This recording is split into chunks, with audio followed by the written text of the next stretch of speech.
آپ پکا ارادہ کر لو کہ یہ کام میں نے کرنا ہے، مجھے اللہ کو منانا ہے، تو آپ دیکھنا کہ آپ کا ہر راستہ آسان ہوگا۔ آسان پتہ ہے کیسے ہوگا؟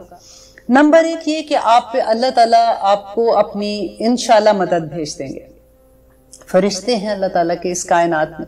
اللہ تعالیٰ کہتا ہے کہ جس بندے سے اللہ سبحانہ تعالیٰ محبت کرتے ہیں نا، اللہ تعالیٰ جبرائیل علیہ السلام کو 7 آسمان کے اوپر کہتے ہیں کہ جبرائیل میں اس بندے سے محبت کرتا ہوں، تو بھی اس سے محبت کر۔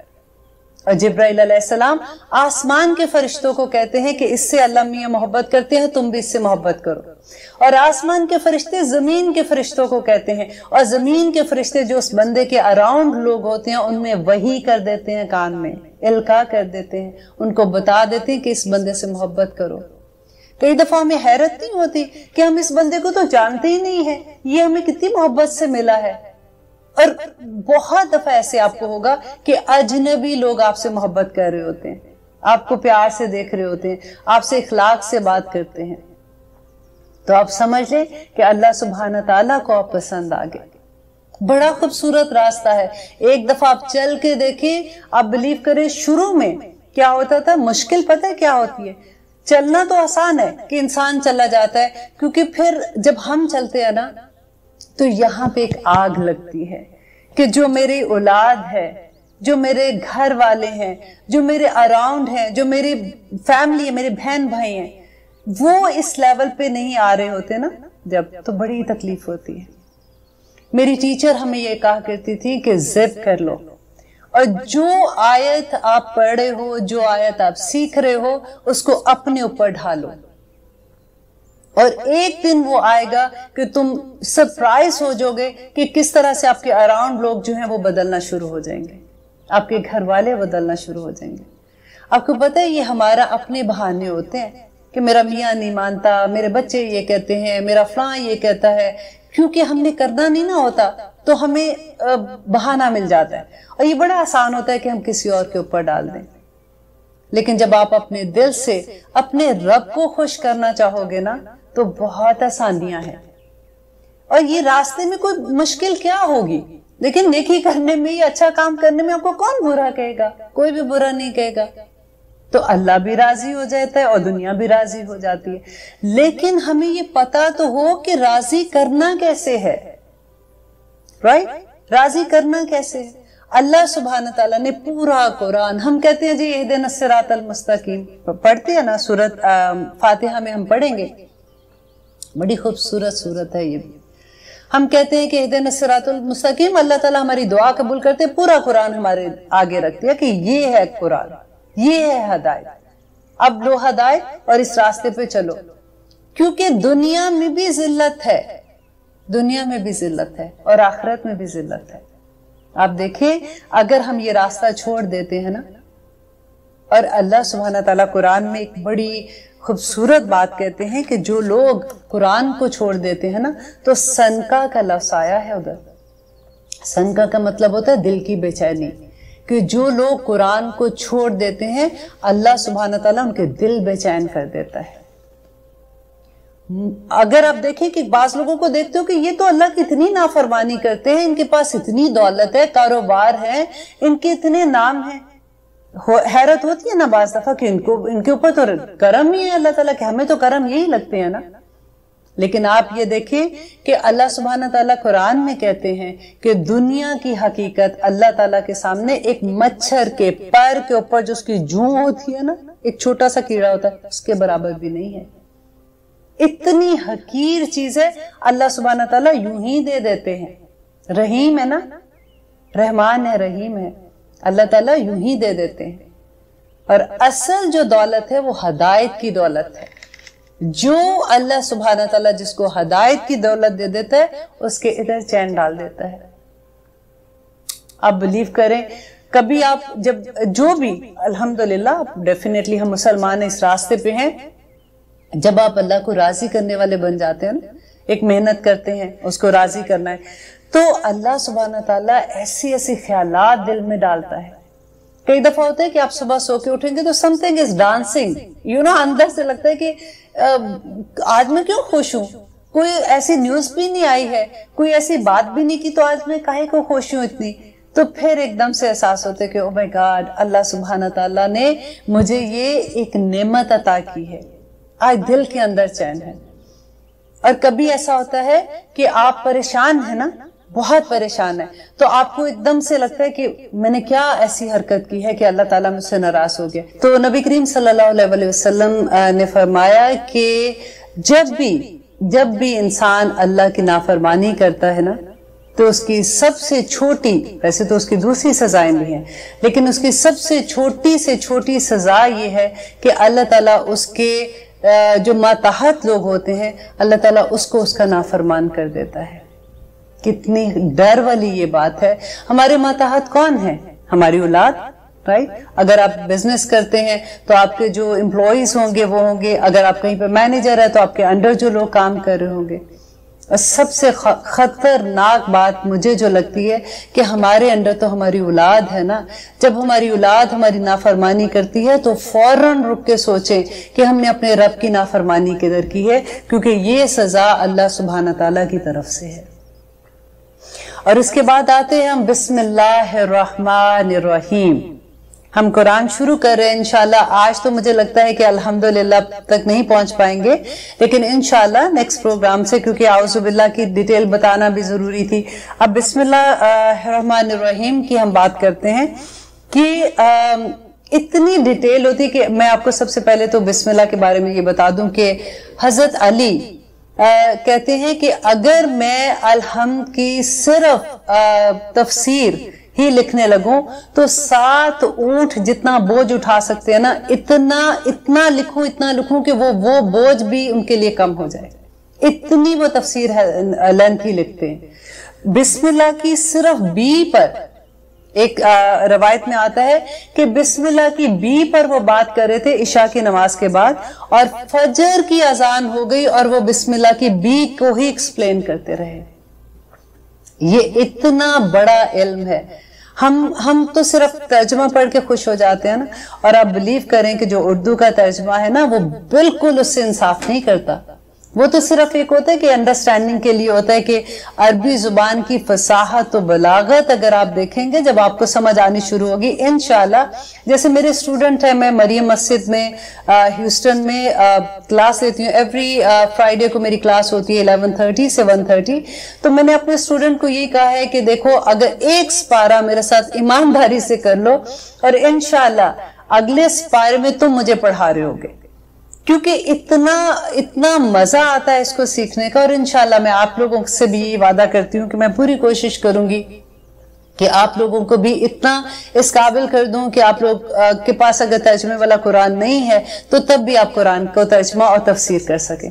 تفسیر یہی ہوتی ہے کہ اللہ جو بھی آیت ہے آپ کو اس کی انڈرسٹینڈنگ ہو جائے. قرآن اتنا آسان ہے, آپ دیکھیں کہ اس میں 65% ورڈز جو ہیں وہ اردو کے ہیں. پورے قرآن میں آپ دیکھ لیں 65% ورڈز بہت بڑے زیادہ لفظ ہیں, کیونکہ اردو کے بہت سے لفظ ایسے ہیں جو عربی اور اردو کے ایک جیسے ہیں. اس کے علاوہ رپیٹ لفظ ہیں, جیسے آپ کہہ دیں پروناؤن جن کو ہم کہتے ہیں نا, الذی, ذالکا, ہو, ہما, ہم, پروناؤن جیسے آتے ہیں نا, وہ سارے کے سارے جو ہیں وہ ریپیٹ ہوتے جائیں گے. اتنے ریپیٹ ہوتے ہیں کہ تھوڑی سی آیات کے بعد آپ کے دماغ میں بیٹھنا شروع ہو جاتے ہیں. اور وہ جو ہے وہ اباؤٹ آپ کہہ لیں کہ 20% ہے وہاں قرآن میں. اور جو نئے لفظ ہیں پہ کتنے بچتے ہیں؟ only 15%. تو آپ کو محنت کس پہ کرنی ہے؟ 15% پہ بس, اور آپ کو پورا قرآن آ جائے گا انشاءاللہ. ایک سپارہ ختم ہوگا نا, پھر ہم بات کریں گے, ٹھیک ہے. اب ہم بات کر رہے تھے بسم اللہ الرحمن الرحیم.